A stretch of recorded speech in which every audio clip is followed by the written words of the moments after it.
Good evening and welcome to the COVID-19 update on Channels Television. I'm Millicent Walker. First, the highlights.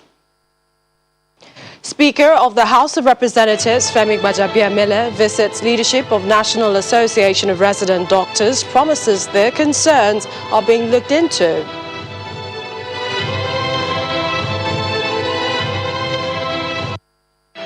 Virtual vaccine manufacturing summit continues today with African leaders calling for expansion of vaccine manufacturing on the continent.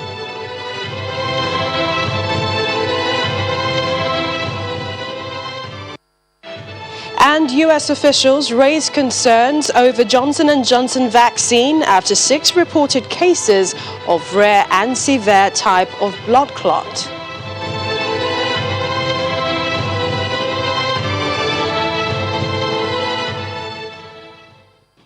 Muslims begin Ramadan 2021 under the shadow of the coronavirus, with surging cases in many parts of the world.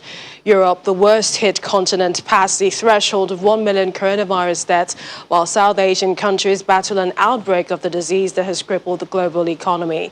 Vaccination drives are giving hope to people tired with restrictions that are well into a second year. And India, which is experiencing a record surge in cases, was given a boost as it authorized Russia's Sputnik V COVID-19 drug. The total number of virus deaths is approaching 3 million, according to official data, as the World Health Organization warns that infections are rising exponentially despite efforts aimed at stopping them. From the rest of the world to Nigeria, where many Muslims start Ramadan after the Sultan of Sokoto confirmed the month of fasting would begin today. The NCDC, via its Twitter handle, is appealing to Muslim faithful in the country to observe the COVID-19 non-pharmaceutical protocols in their spiritual and other activities during the period. In the meantime, for the past few weeks, Nigeria has continued to record a decline in its daily count of new infections, the latest being 44 new confirmed cases last night. According to the NCDC, the latest figure is reported from 5 states, as Enugu topped the list with 22 fresh infections. Other states include Lagos, the FCT, Osun, and Kaduna states. 70 persons have also been discharged after recovering from the infection. The recoveries include 40 community recoveries in Enugu State and 4 in the FCT managed in line with the guidelines. The agency has also reported 1 COVID-19 related death in the last 24 hours. Meanwhile, there are over 7,000 active cases spread across the country, and over 1.8 million people have been tested so far. Negotiations between the National Association of Resident Doctors and the federal government seems to have made some progress as the doctors get more assurances from the government that their demands will be met, this time from the Speaker of the House of Representatives, Mr. Femi Gbajabiamila. The Speaker visited the headquarters of the resident doctors in Abuja, and after listening to the pending demands of the doctors, promised that the government is doing all within its powers to ensure the doctors do not down their tools. I think we made some progress. We made some headway. We've been talking. This is not a first. We've been talking. The chairman is here of the health committee, and he's been briefing us. And that is what has led us to today, to the suspension of the strike for 4 weeks. And I believe that before the 4 weeks is up, we'll be able to cement, so to speak, the deal. There's a memorandum of action signed between the resident doctors and government, and ours is we'll go between, and we'll make sure that that is followed as best as we can. You understand the importance of these guys, that we can't afford to have them lay down their tools. The president of the Resident Doctors Association is grateful for the visit and confident their demands will be met within the 4-week grace period before they embark on another strike action. He outlines the ongoing efforts on the part of government to meet the demands. The Honorable Speaker coming to our Secretariat, we have been able to achieve some more commitments in response to why we called off the strike. As it stands, most of the house officers are getting paid their salaries, and the ones left are those that had some bank failures and are being treated on as we speak. As it stands, the members on the Gift Mix platform are being investigated, and payments should start from tomorrow, which I'm aware.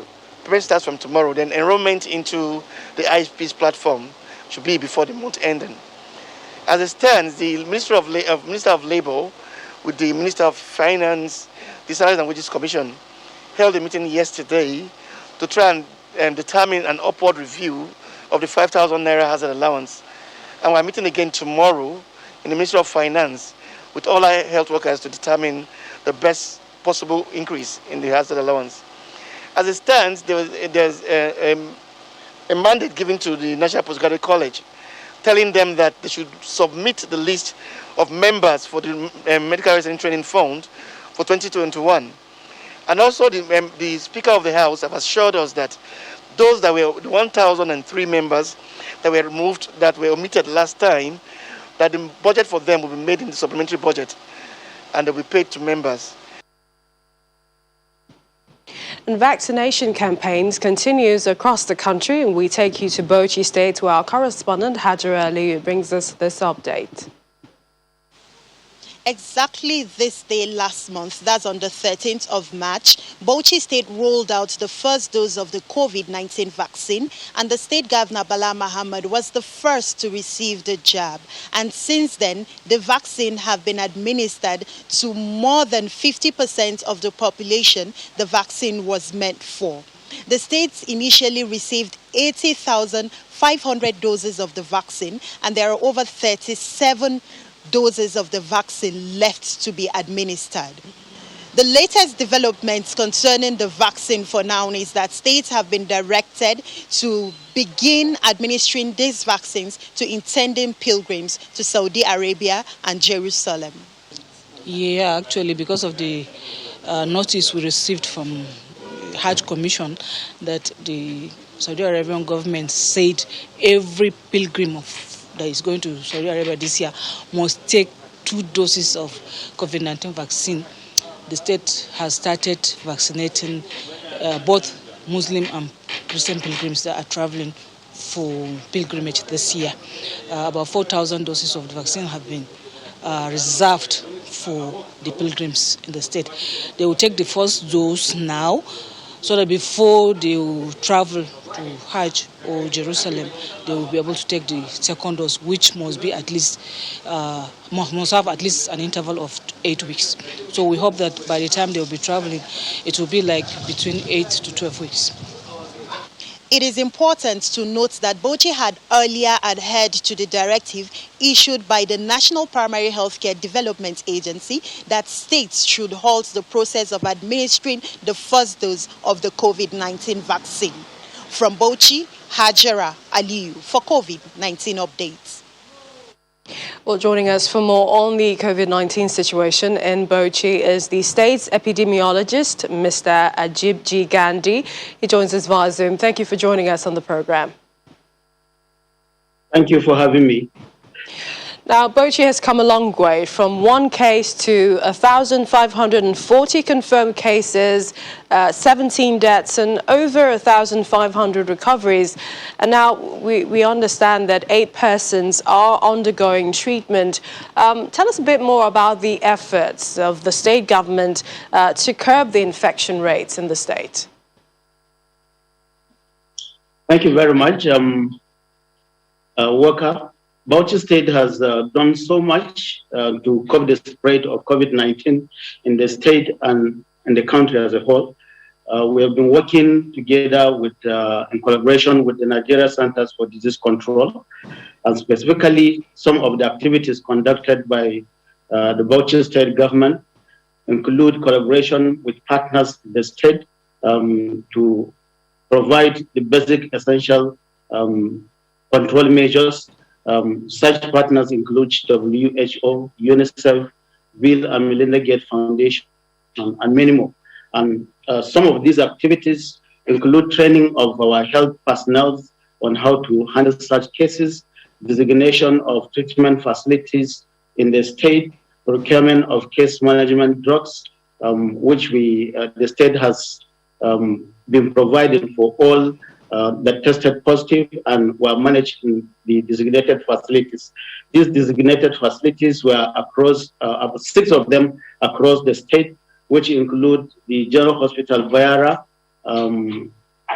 Abubakar Tafawa Balewa University Teaching Hospital, the Bauchi State Specialist Hospital, Federal Medical Center Azare, General Hospital Toro, and even the Correctional Center in Bauchi here, where when we tested some of the inmates, they tested positive, and the state had to provide them a treatment facility there within the prison yard.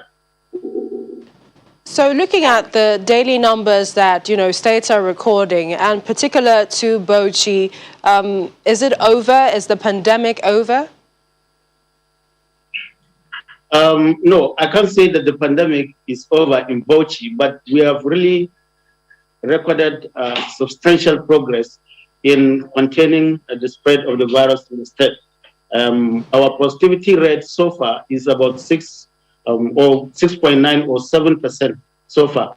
So we can say that we are at the top of the situation in the state, and God helping us will get to a 0 point in time to come. Is testing still ongoing? Are you still performing random tests for COVID-19, or is it all still in line with the case definitions which we were told at the beginning of this pandemic? Well, we have done both in the state. We have done both the random testing and using the case definition. Recently, when we received a directive from the Presidential Task Force for each state to collect about 10,000 samples, the state has done that, guiding us using the case definition, and we have recruited over 7,000 people, whom we have tested over 5,000 now. And out of these 5,000, still, as I've said, our positivity rate is still within 6-7%. So the virus is really not spreading fast or much in the state. Finally, as Ramadan begins, what are those measures that residents need to take into cognizance to prevent transmission, to limit the spread, and to be safe? Well, we have been intensifying our risk communication campaign across the state, and we emphasize that people should ensure the observance of the non-pharmaceutical measures, which includes frequent hand washing, use of face masks, maintaining social distancing. We have been emphasizing that, and the risk communication team, under the leadership of the State Commissioner for Information, have been doing that and had meetings with the ulamas who will be heading the tafsirs during the Ramadan to ensure that such measures are taken during the tafsir and even during Jumat prayers. Indeed, we would like to appreciate your time. Thank you for joining us on the program, the Bauchi State epidemiologist, Mr. Jib Gandhi. Thank you. My pleasure. Thank you very much. Well, still to come, we have more on the COVID-19 update. We also take a closer look at the vaccination across states in the country. Stay with us.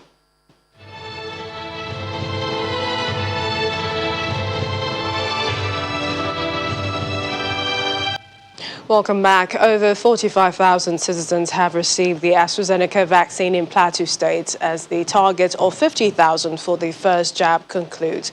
The Executive Secretary, Plateau State Primary Health Care Board, expresses optimism that more residents will embrace the vaccination, with about 45% of available vaccines administered across the 17 local government areas of the state. Is it okay? Plateau State received its first consignment of 105,600 doses of the AstraZeneca vaccine about a month ago. At the time, 102 locations were designated in the first phase, with frontline health workers, those on essential duties, and the aged prioritized. Governor Simon Lalong also received his first jab alongside his wife, members of the Executive Council, and community leaders. Since then, the initial apprehension and fears entertained by citizens is being put to rest as some visit designated locations to receive the vaccines.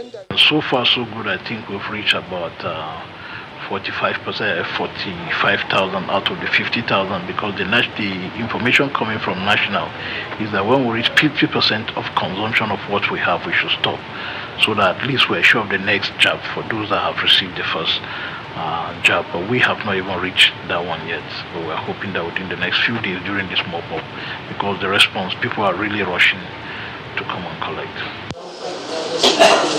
This professor of French at the University of Jos is convinced that the AstraZeneca vaccine is safe and is urging Nigerians to take advantage of its availability. Yeah, no, it's smooth. I came about an hour ago and I'm through now. I understand other friends who came earlier stayed about 15 minutes and they were taken care of. So I would advise that people should take it. As long as the vaccines are around, I don't even think there's enough, so might as well come and take your chance before the thing runs out. The primary healthcare development agency in the state has supplied the police force, correctional centres and other military formations with vaccinations. Authorities make it clear, however, that residents should continue observing non-pharmaceutical interventions and avoid crowded places because immunity is not yet optimal. Now it's day 2 of the Africa Vaccine Manufacturing Conference with private sector and international experts talking about the issues surrounding vaccine equity and the need for a vast expansion of vaccine production on the continent. On the first day of the virtual conference, the continent's leaders and health experts called for an ambitious but achievable plan to boost domestic vaccine production in the wake of the slow vaccination rollout. Africa must expand vaccine manufacturing to combat COVID-19 and future health emergencies. That message came from continental leaders and international health experts at a virtual meeting on Monday. That are preventing access to critical health products. Among them is South African President Cyril Ramaphosa, who says that the continent's existing capabilities need to be expanded to create regional hubs. Africa's response has shown the depth of scientific expertise on the continent and has provided an opportunity for unprecedented scientific collaboration. In ensuring an effective response to the current pandemic, we must strengthen our ability to both respond to future health emergencies and to achieve health security for the people of our continent. He adds that countries could seek guidance from nations like India and Brazil on how they develop their generic pharmaceutical industries.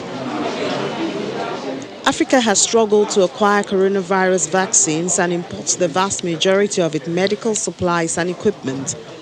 For the World Trade Organization Director General Dr. Ngozi Okonjo-Iweala, this is morally unconscionable and a serious economic hit. And with the lowest rate of vaccine delivery, 1.1 doses per 100 people. In North America, the figure is over 40. This is morally unconscionable and a serious economic hit. Imports, however, are set to grow by only 5.5%. So between a steeper fall and a weaker rebound, Africa will have lost ground to other regions, particularly Asia. So to boost growth, trade, and livelihoods, we need to get vaccines to everyone who needs them. She believes that building more manufacturing capacity would require long-term investments that countries could offer incentives such as cutting tariffs on raw materials.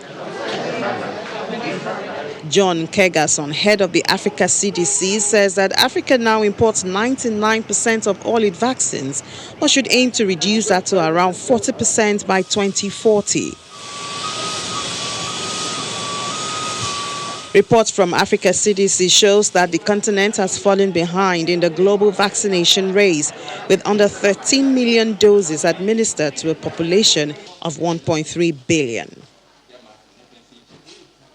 Well, joining us here in Lagos is Dr. Samuel Okewo, who is a public health physician. We'd like to thank you for joining us on the program. Good evening.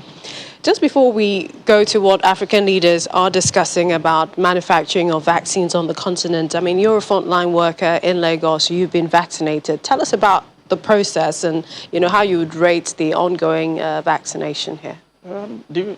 Basically, the vaccination process in Lagos has been going smoothly and at the fastest possible rate available based on the available manpower.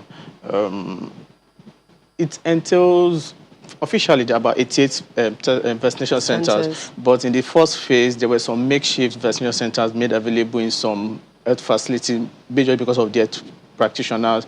Well, it won't be too nice for health practitioners to leave their duty post to go to designated centers. So some makeshift testing vaccination centers were made in hospitals. So technically, we have over 100 vaccination centers in Lagos in the first phase, and that helped in boosting the numbers of people vaccinated. Indeed, over 200,000 we're told, according to a tweet by the Health Commissioner in Lagos. But then looking at the registration, and this is how the National Primary Healthcare Development Agency started, do you think that that is sufficient and effective, essentially? Okay, based on my personal observation, the site, I felt the site is not effective, actually. This site itself is a major cause of delay in various vaccination centers. The site was developed as a tool to ease the process, but I personally registered twice, but getting to the place where I'm to take my vaccination, my diseases were not found. So we had to be registered manually by people working. And occasionally, for about 10-15 minutes, they will tell you they can't access the network themselves. So we have to sit and wait. So the site itself is the major cause of delays at the vaccination centers. All right, still a lot of issues there, apparently. But then African leaders are talking about the vaccine, how we have limited, coming into the continent, and they're saying, okay, maybe it's time to manufacture vaccines. Is that possible? And within what period do you think? Okay, if there's the possibility, yes, it's possible. But production of vaccines entails a lot of things, essentially. The funds, the manpower, the technology. The technology, relatively the brains are there, the funds and the facilities. I would say the facilities that we have down country is not sufficient, being that in over 50 countries in Africa, just about 5 countries have facilities to produce vaccines, basically South Africa, Egypt, Morocco, Tunisia, and Senegal. So embarking on those, and none of those 5 countries had capabilities to produce vaccine in mass. So basically they produce vaccine for local consumption. So if we're open on those available facilities we have down, we might be able to produce some number, but it won't be sufficient in commercial quantity. And development of vaccines takes months because it requires clinical trials, which minimum, the fastest rate, I think was done by Pfizer, was 8 months. So if we were to eat that, let's say 8 months, but the quantity, I doubt to be able to meet our demand. Maybe Africa should start looking into collaboration on the continent. We appreciate your time. Thank you. Dr. Samuel Okowo is a public health physician. Thank you for joining us. Thank you for having me. In the meantime, the U.S. has paused the use of the Johnson & Johnson COVID-19 vaccine after health agencies reported cases of extremely rare blood clotting.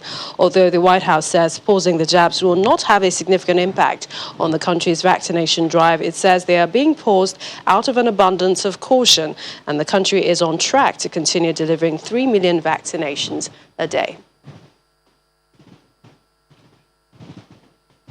Continue to take responsibility. If you have symptoms associated with COVID-19, please visit one of the sample collection sites in your state. You can visit our website for more updates, also a better understanding of the pandemic. It's channelstv.com.